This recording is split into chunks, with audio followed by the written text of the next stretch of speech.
जीवन के मध्य में रहो। केवल कार्य की बात नहीं कर रहा हूं, सब क्षेत्र में आप जीवन में प्रत्येक क्षण में मध्य में रहो, बीच में रहो, सहस्त्रार पे रहो, वर्तमान में रहो, ना भूतकाल में रहो ना भविष्य काल में रहो।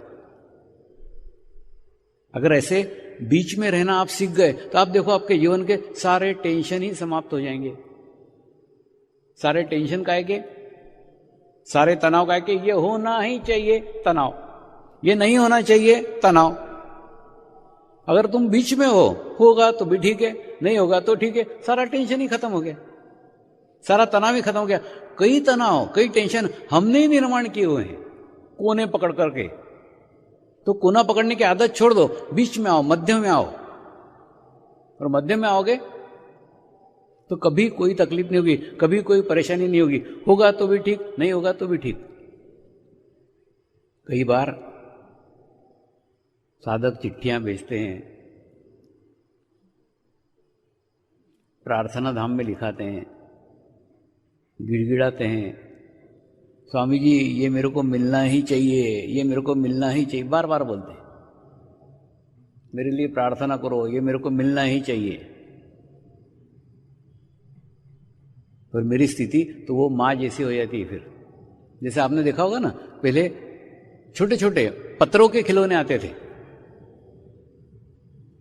छोटे बच्चों के खिलौने भी पत्रे के। तो माँ जब किसी अपने बच्चे को किसी पत्रे के खिलौने से खेलते हुए देखती थी तो तुरंत उसके हाथ में से पत्रे का खिलौना छीन लेती थी।